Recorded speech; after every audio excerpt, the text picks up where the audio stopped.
dokter ya. Selamat sore, kami ucapkan Dr. Launa R. Munajat selaku Kasubsi Dokpol Polrestabes Kota Palembang. Bener ya dokter? Selamat sore, apa kabar? Assalamualaikum. Waalaikumsalam. Oh iya, maaf dokter kok suaranya nggak kedengeran ya. Maaf ya, mic-nya mungkin belum hidup. Coba saya perhatikan.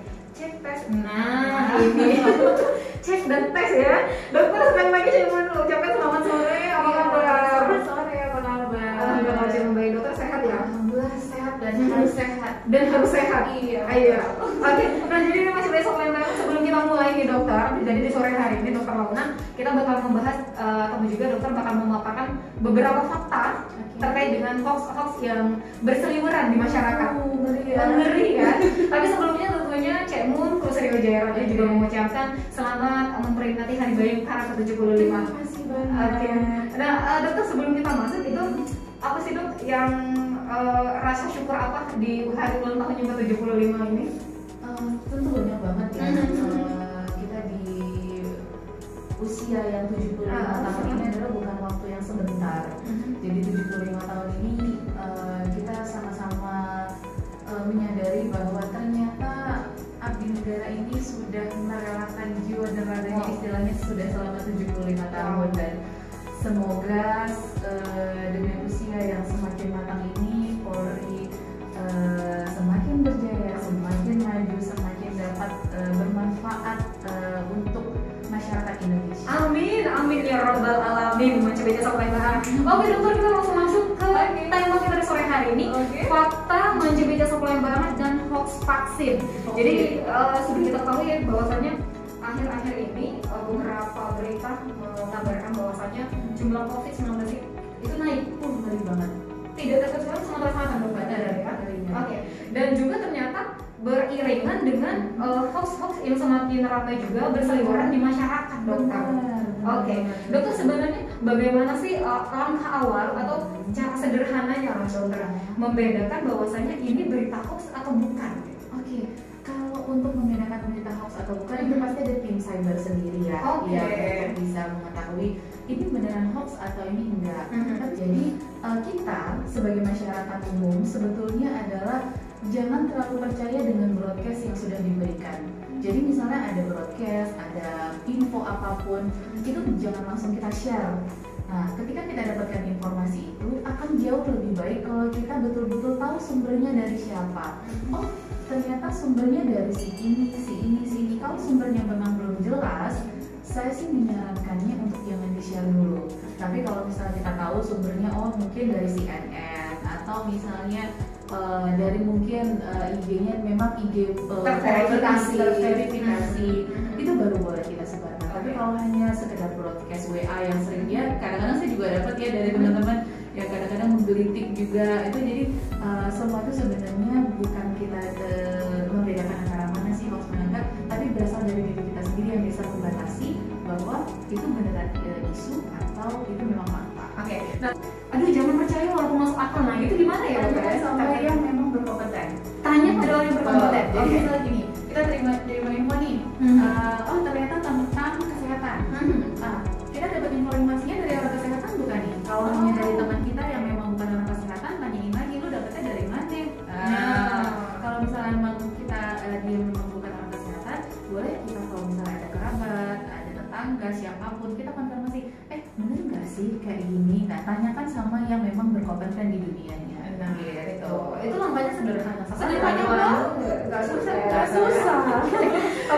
tapi pada nyatanya baca-baca hoax itu semakin harinya semakin dan lucu-lucu lagi. Dan lucu-lucu Oke, dokter kita kembali berdasarkan data. Jadi berdasarkan data di Sumatera Selatan 28 Juni per 28 Juni jumlah positif COVID itu 28.000 lebih. Dan yang sembuh 25.000 lebih. Nah, yang jadi pertanyaan adalah untuk percepatan penanggulangan pandemi COVID ini, kemarin juga di Polres sempat agak ada macet gitu kan. Kemarin mengadakan yang namanya vaksinasi masyarakat ya dokter ya, sebagai salah satu kegiatan HUT Bayangkara ke-75.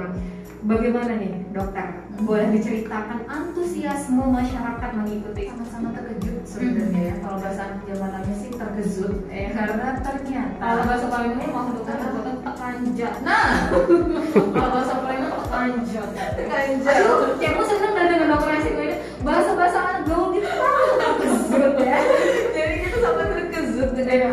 ketika kita buka vaksinasi itu ternyata yang tadinya mindset masyarakat ini yang kita kira itu banyak yang termakan oleh hoax itu, ternyata banyak tuh yang percaya juga dengan vaksin gitu kan.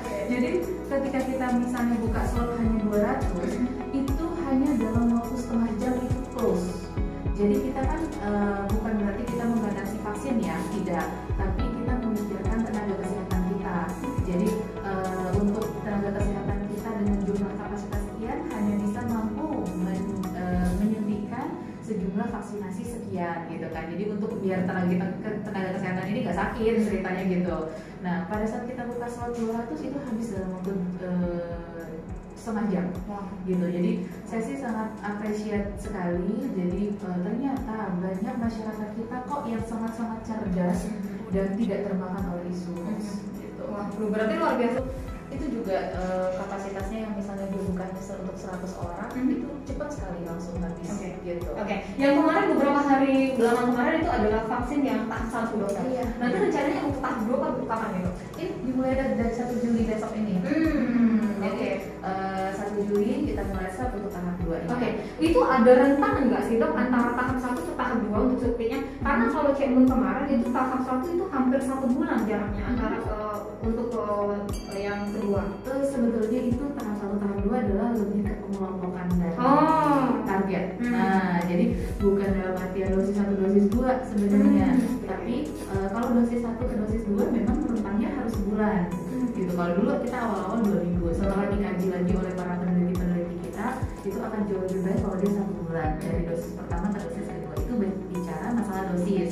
Tapi kalau masalah tahap itu sebetulnya lebih ditargetkan ke personnya. Kita tahap 1 nih, misalnya tahap 1 targetnya ke siapa? Ke nakes gitu. Nanti tahap 2 kita targetnya ke siapa? Oh, ke lansia misalnya kayak gitu. Atau nanti 18 tahun ke atas kayak gitu. Kalau menurut dokter sendiri, pendapat dokter bagaimana yang beredar kabar bahwasanya vaksin itu tidak halal? Dengan isu-isu yang berkembang bahwasanya vaksin itu mengandung minyak inilah dan lain sebagainya. Ada lagi yang lebih lucu loh. Apa tuh dokter? Katanya vaksin ini mengandung chip. Yes. Jadi lebih lucu. Lebih masuk ke dalam ya, bisa membaca otak. Itu benar. Iya betul. Itu gimana dokter?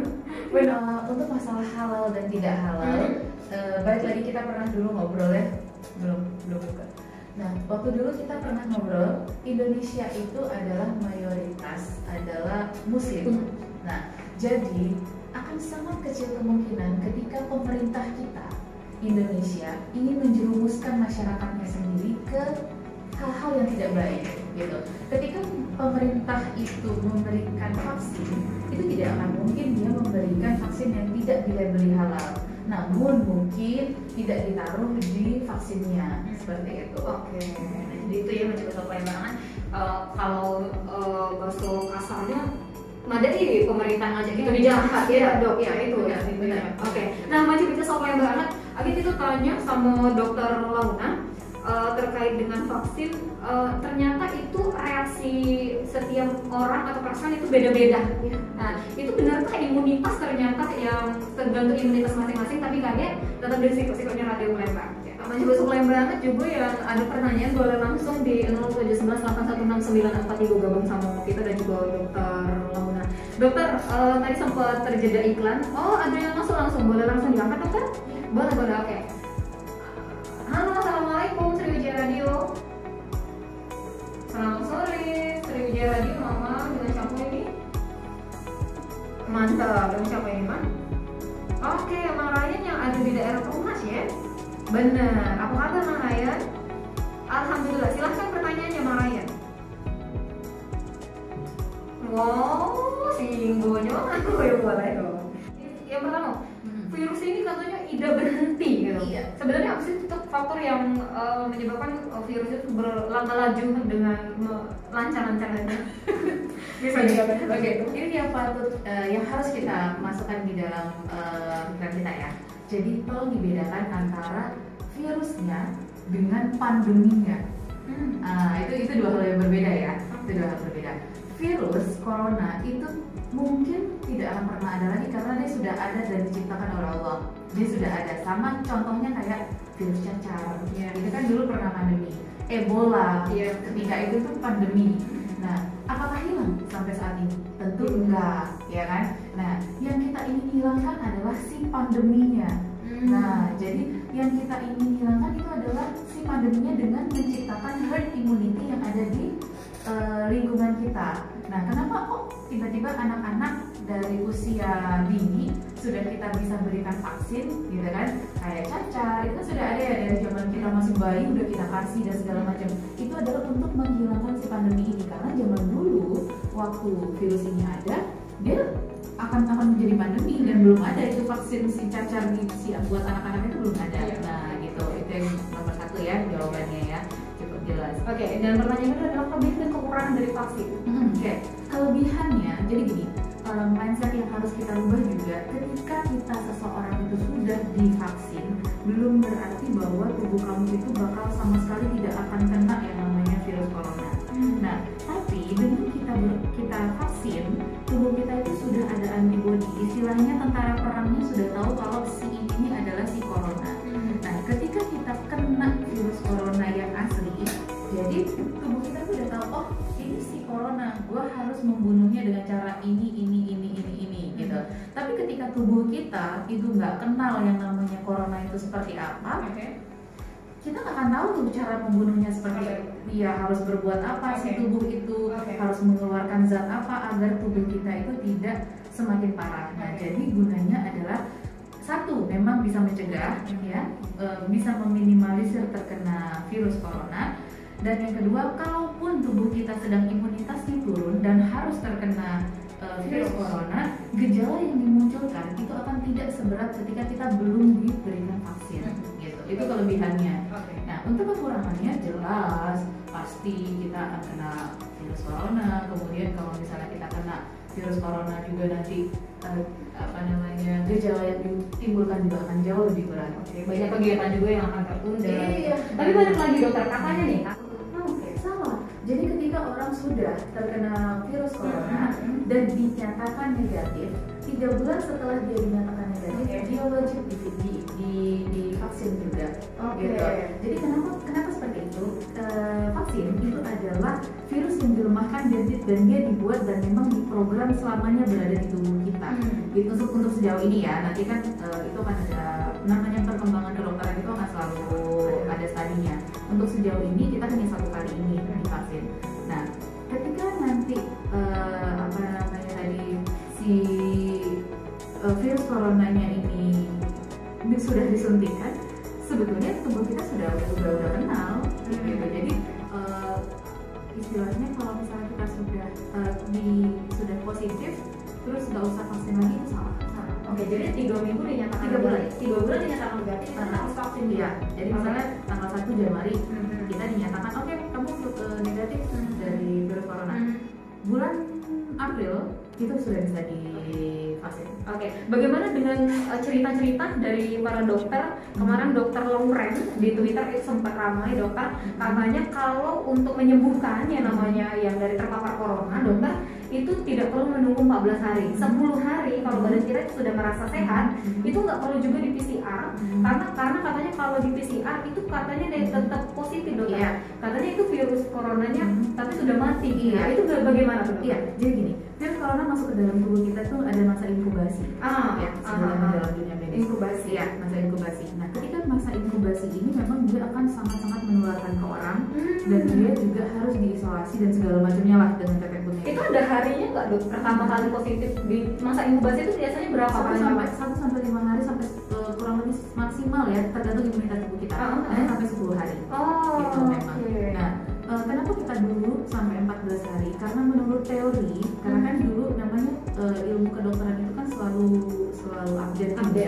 Nah, virus ini adalah virus-virus yang baru, di mana peneliti-peneliti kita pun masih harus mempelajari ini tuh jenis virusnya itu kayak gimana sih, kamu selucu apa sih si corona ini, gitu kan.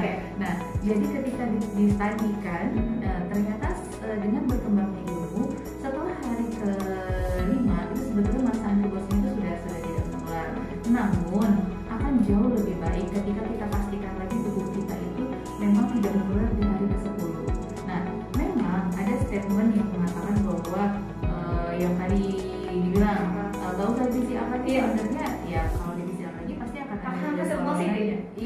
Cuman kadang-kadang kita itu kan lupa nih, kapan sih kita kena coronanya, di hari keberapa sih kita kena coronanya. Nah, jadi kemungkinan pemerintah itu ingin meminimalisir penyebaran itu sehingga diambillah pukul rata, oke, kamu boleh keluar itu di 14 hari gitu. Nah, jadi vaksinnya bakalan ada jangka panjang atau gimana? Tadi sudah dijawab, tapi memang gimana tuh dokter? Tentunya ada kajian-kajian terus selanjutnya di dunia kedokteran gitu.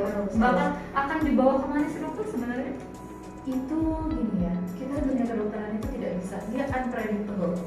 Jadi apalagi ini istilahnya studi itu tidak bisa jangka panjang, yang istilahnya gue studi belajar hari ini besok gue lulus gitu. Gitu. Benar. Kita harus ada masa percobaan, kita harus ngambil sampel, dan itu panjang sekali perjalanannya. Jadi tunggu saja, pasti pemerintah ini, peneliti-peneliti kita yang lebih hebat-hebat, prof itu pasti tidak akan tinggal diam, dia akan pasti terus meneliti, dan ketika nanti sudah ada hasil pasti kita akan press release. Padahal masyarakat itu penasaran loh, kira-kira mungkin ada hipotesa yang dikeluarkan dulu gitu, belum ada sampai sekarang. Kalau kita berhipotesa nanti dicuplik sama netizen. Iya, makanya maksud saya nanti salah kita. Padahal judulnya sudah jelas ya, hipotesa, tapi salah kaprah. Nanti di cutting, hipotesanya hilang. Itu terlalu berbahaya ya. Lanjut. Tadi sempat menyinggung imunitas, katanya. Sebenarnya reaksi orang-orang yang sudah disuntik itu memang tergantung imunitas masing-masing ya, betul. Jadi kalau semakin tidak berpengaruh terhadap tubuh, apa itu dinyatakan bahwasanya imunitasnya bagus, dokter? Jadi imunitas, baik itu ada imunitas ya. Imunitas kan sebenarnya kekebalan tubuh kita. Iya. Kadang-kadang bisa turun kalau kita lagi capek. Kadang-kadang bisa bagus sekali, prima banget, gitu kan. Nah, dan imunitas itu sebenarnya kalau dikaji itu luas banget. Itu dalamnya banyak banget kalau kita gali. Nah, ketika seseorang itu diberikan vaksin, itu akan berbeda responnya pasti. Ada yang ketika kita divaksin, gue gak apa-apa nih, gue demam juga enggak, gitu kan. Ada juga yang, ya Allah, aku tuh udah sampai gak bisa bangun. Nah, itu beda-beda. Ada yang kelaparan terus lah, ada yang pengen tidur terus lah. Itu apa yang mempengaruhi? Imunitas lagi. Imunitas sih kalau kita bahas nanti mungkin satu kuliah. Berarti sebenarnya termasuk kategori mahasiswa yang banyak ya. Aduh, kesulitan ini mahasiswanya gitu kan. Iya, karena itu panjang. Kalau kita mau membahas tentang imunitas itu harus ada satu sesi sendiri. Nah, jadi itu ya. Jadi memang dokter mewajarkan gitu bahwasanya reaksi ke setiap tubuh manusia itu berbeda-beda. Nah, lanjut dokter nih. Usia berapa yang rawan terpapar COVID-19? Nah, ini lagi ada tren baru nih. Apa tuh, dokter?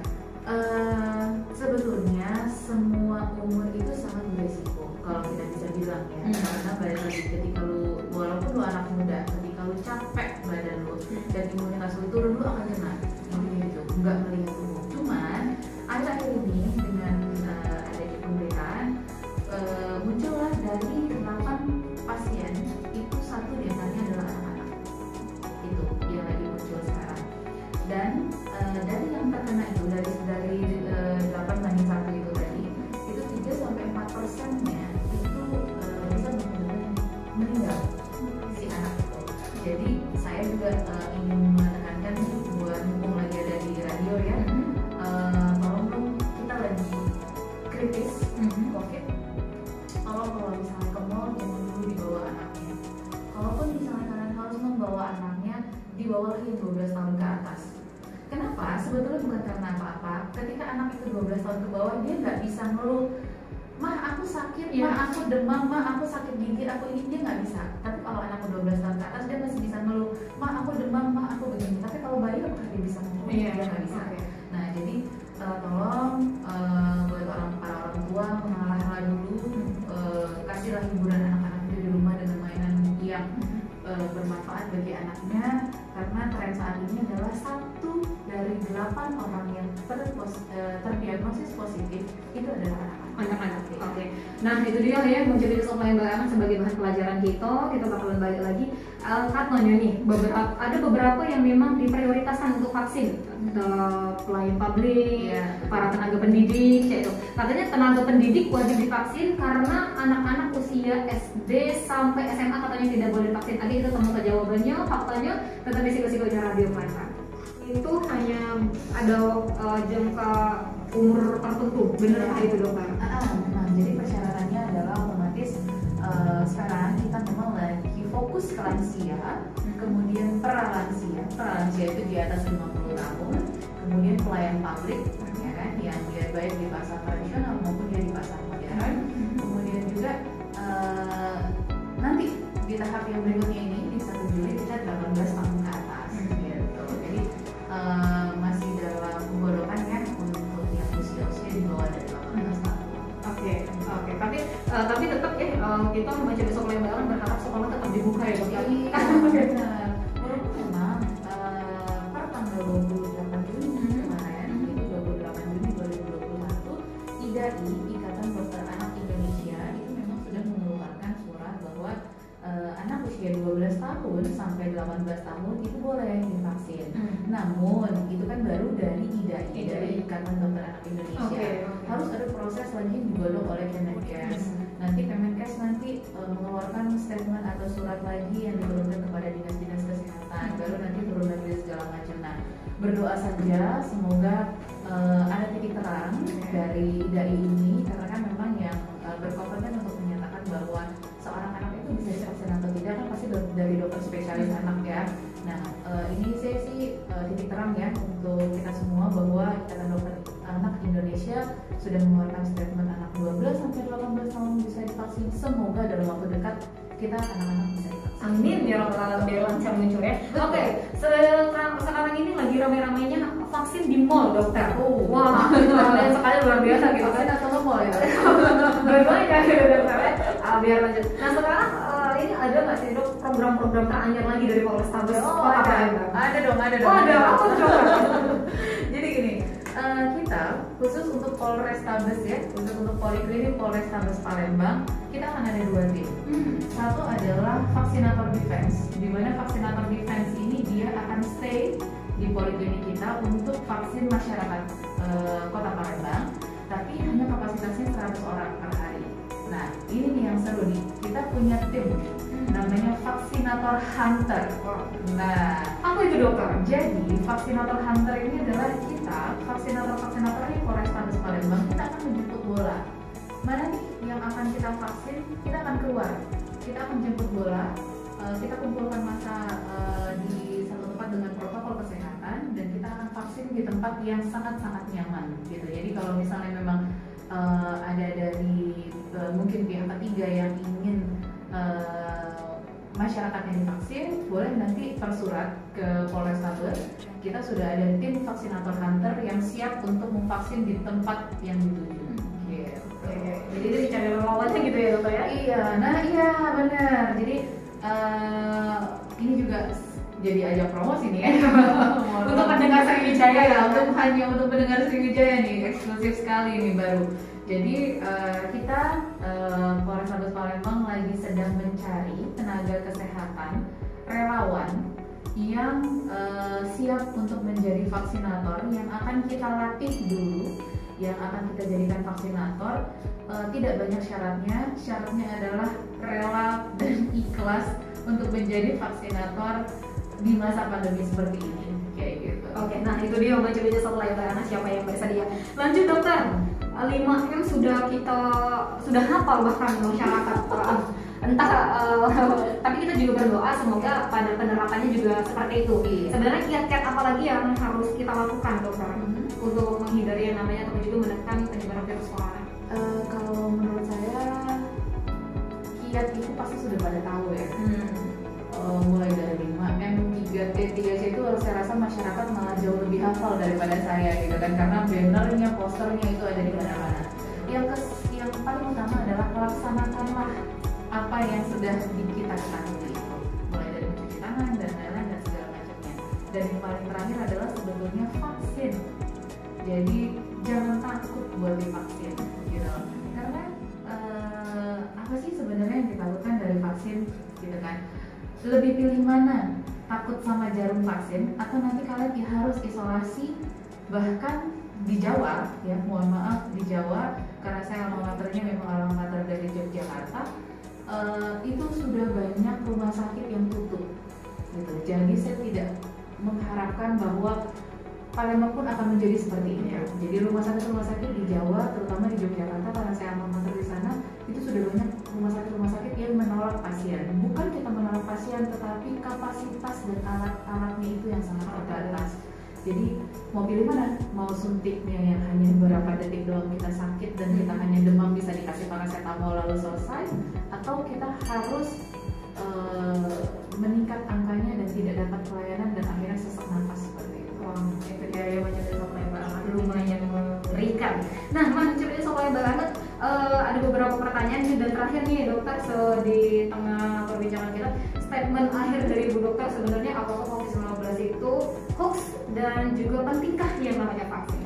Oke, kalau dibilang COVID hoax, ini nih saya agak geli nih kalau masalah yang agak nggak percaya sama hoax. Mungkin ribuan melihat di Jakarta, Palembang itu mungkin baginya apa gitu kan? Iya, jadi gini aja, agak sedikit nyeleneh sebenarnya. Cuman ya mau gimana lagi, kita harus membuat statement ini. Ya. Buat orang-orang yang tidak percaya akan adanya hoax, yuk ikut sama saya. Kita datang ke ruang isolasi, ya. Tapi kamu masuk ke ruang isolasi itu tanpa APD. Kamu nggak usah pakai masker apa dan segala macamnya. Kamu masuk ke ruang isolasi itu, tapi kamu jangan cuma sebentar. Kamu berdiam aja di situ 3 hari, 2 hari. Tapi ketika kamu sudah sesak di dalam, kamu jangan salahkan tenaga kesehatan dan jangan kamu salahkan bahwa kita meng-covidkan kamu ada di dalam. Gitu aja. Jadi bagi orang yang tidak percaya akan adanya COVID, boleh ikut kita ke ruang isolasi dan kamu rasakan sendiri bagaimana COVID itu berada di badan kamu, ya. Atau yang berani menantang itu, ayo sini. Masuk ke ruang isolasi tanpa APD dan jangan sebentar ya di dalam, karena mungkin kalau cuma sebentar mungkin imunitas dia lagi bagus, mungkin nggak kena. Tapi kalau itu dalam jangka waktu lama dan merasakan sendiri bagaimana COVID itu berada di tubuh kamu. Pentingnya vaksin. Pentingnya vaksin sangat penting. 100%. Itu sangat penting karena walaupun kamu sudah divaksin bukan berarti memang tadi yang sudah saya bahas ya dia kebal, tapi setidaknya tubuh kamu akan tahu tubuh kamu akan mengenal corona itu seperti apa, sehingga tubuh kamu nanti gejalanya tidak akan berat gitu. Jadi paling ya walaupun kita harus kena, nauzubillah misalnya ya, ketika kita sudah divaksin, insya Allah tidak akan berat gejalanya. Nah, terakhir nih dokter, 5 menit lagi karena bersama kita ini cewek penasaran banget. Ada beberapa negara, sudah hampir 8 negara itu melepas masker mereka. Menurut dokter sendiri nih selaku yang bergerak di bidang kesehatan, melihat dari cara tingkah laku masyarakat, kira-kira Indonesia kapan ya gitu kan? Iya, nih aku juga sedih ya gini. Soalnya gini ya, kita jangan terlalu kita jangan terlalu cepat iri dengan negara yang sudah lepas masker. Contoh Singapura, Australia, tetangga deh, tetangga bawah ya. Nah, mereka bisa lepas masker, bahkan bisa free ya, bisa udah lumayan nyaman di negara mereka, karena mereka satu taat protokol kesehatan mereka ketat saat itu. Isolasi mandiri. Protokol kesehatan dijalankan, protokol kesehatan mereka jalankan. Dan yang terakhir adalah cakupan vaksinasi mereka itu sudah lebih dari 50%. Nah, jangankan 50%, kita sebetulnya kalau sudah mencapai vaksinasi itu lebih dari 45%, jangankan 45%, Indonesia ini sebetulnya bisa bebas dari masker, kita bisa lepas dari masker gitu. Sedangkan saat ini saja cakupan vaksinasi kita baru ya malu saya kalau disebutkan angka vaksinasinya itu. Nah, masih rendah sekali ya. Jangan disebutkan lah. Nah, jadi yuk masyarakat Palembang khususnya kita sama-sama mencapai herd immunity. Herd immunity itu apa sih dok? Kekebalan kelompok. Nah, kekebalan kelompok itu dicapai dengan cara apa? Dengan cara vaksinasi.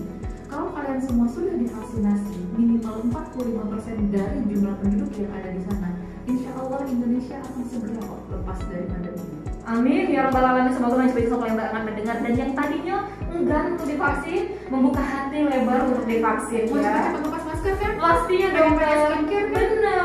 Lipstick iya. Apalagi kalau mau nih ke dokter kan sayang gitu tuh. Nah itu dia baca sosok lebar. Dan terakhir nih dokter silakan ajakan himbauan udah tadi. Ini lagi ya. Ada lagi ya dokter biar afdol gitu. Palembang anget, lagi-lagi nggak pernah bosan kami dari Polri, TNI dan Polri dalam rangka Hari Bayangkara ke-75. Yuk masyarakat Palembang, kita sama-sama mensukseskan program vaksinasi ini. Karena dengan terciptanya herd immunity atau kekebalan kelompok kita minimal 45% saja, insya Allah Indonesia ini nanti akan bebas dari pandemi. Dan juga kita akan bisa lepas dari masker yang selama ini menghambat nafas kita, menghambat segala aktivitas kita, perekonomian kita terganggu.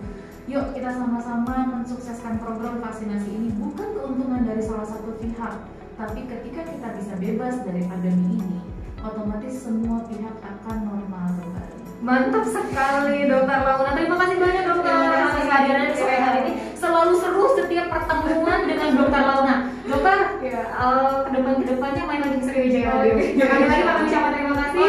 Selamat beraktivitas kembali Dokter. Nah gitu dia masih sesuai banget perbincangan Cemu dengan Dokter Launa Sampedes di Talkshow Sriwijaya di sore hari ini terkait dengan fakta dan juga hoax vaksin. Tetap kita bakal lanjut dengan Dokter Launa Sampedes. Salam dari Dragon.